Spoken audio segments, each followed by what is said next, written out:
Assalamualaikum warahmatullahi wabarakatuh.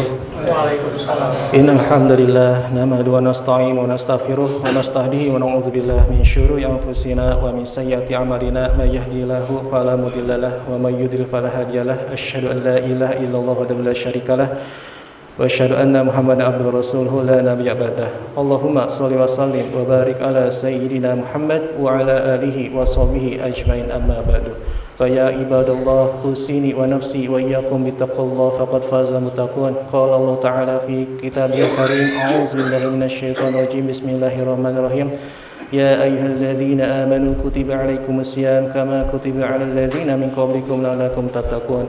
Qala Rasulullah sallallahu alaihi wasallam, man qama ramadhana imanan wa ihtisaban ghufira lahu ma taqaddama min dhanbihi. Wa qala man qama mal imam hatta yansura kutiba lahu qiyamul lailatan. Shadaqallahul azim wa shadaqa rasulul karim wa ala dzalika minasyahidin wa syakirin walhamdulillahirabbil alamin.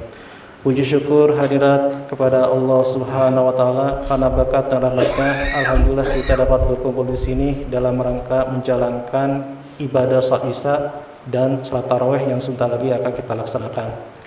Mudah-mudahan apa-apa yang kita kerjakan selama ini di bulan puasa ini, seperti sahur kita, puasa kita, salat tarawih kita, semuanya diterima oleh Allah Subhanahu wa taala. Dan mudah-mudahan apa-apa yang kita usahakan selama ini akan diberikan ganjaran oleh Allah Subhanahu wa taala berupa ganjaran yang berlipat ganda.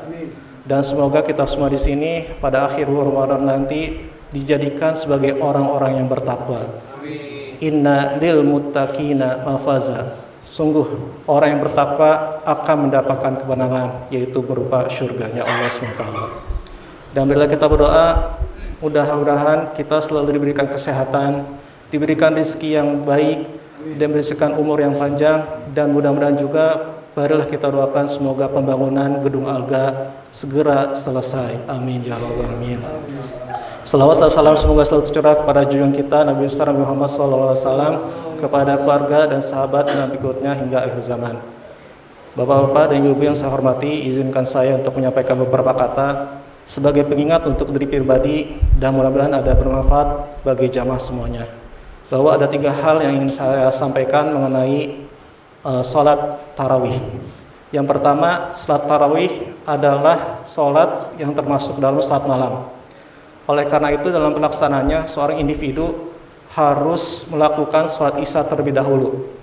Jika tidak, makanya itu akan bukan termasuk sholat tarawih, tapi masuknya adalah sholat sunnah mutlak. Barangkali mungkin bapak-bapak, ibu-ibu ada yang suka terlambat datang ke masjid, langsung ikut berjamaah sholat tarawih. Nah, sebaiknya sholat Isya terlebih dahulu, baru ikut berjamaah sholat tarawih. Dan hal yang kedua yang disampaikan adalah tentang fadilah dari sholat tarawih itu sendiri. Apa manfaat dari sholat tarawih? Bahwa Nabi Muhammad SAW menjelaskan dalam hadisnya, man qoma ramadhana imanan wa ihtisaban ghufira lahu ma taqaddama min dzambi. Jadi barang siapa yang melaksanakan sholat malam di bulan Ramadan, yaitu sholat tarawih, dengan keimanan dan keikhlasan, maka baginya adalah berupa ampunan. Ampunan di sini berarti kalau kita melaksanakan sholat tarawih setiap malam, maka akan selalu tiap malam dosanya dihapus, besoknya sholat dihapus lagi. Lalu apa manfaatnya? Yang pertama adalah selain dosa terhapus, maka orang itu tidak punya dosa.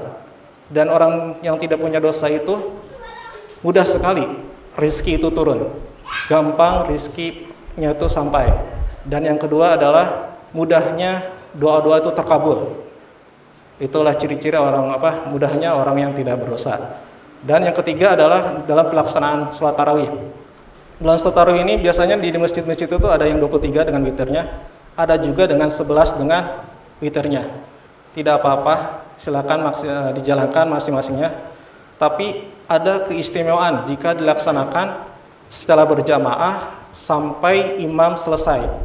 Yaitu Rasulullah SAW menegaskan bahwa man qoma mal imam hatta yang surah kutiba lahu qiyamu lailatan.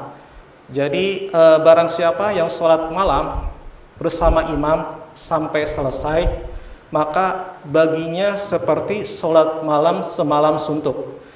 Jadi kalau misalkan dia sholat dari awal yang sampai witir beres gitu, jadi kan biasanya kan kita cuman kalau melihat sholat itu kan cuman 1 jam ya. Tapi karena kita berjamaah dengan imam, maka bagi Allah itu kita tuh dipandang seperti sholat semalam suntuk atau sekitar 10 jam. Jadi sangat, barangkali kalau misalkan tidak berhalangan, tidak ada uzur, alangkah baiknya melakukan sholat tarawih itu sampai selesai dengan imam. Itu saja yang saya sampaikan. Mohon maaf bila ada kesalahan. Terima kasih. Wassalamualaikum warahmatullahi wabarakatuh. Waalaikumsalam warahmatullahi wabarakatuh.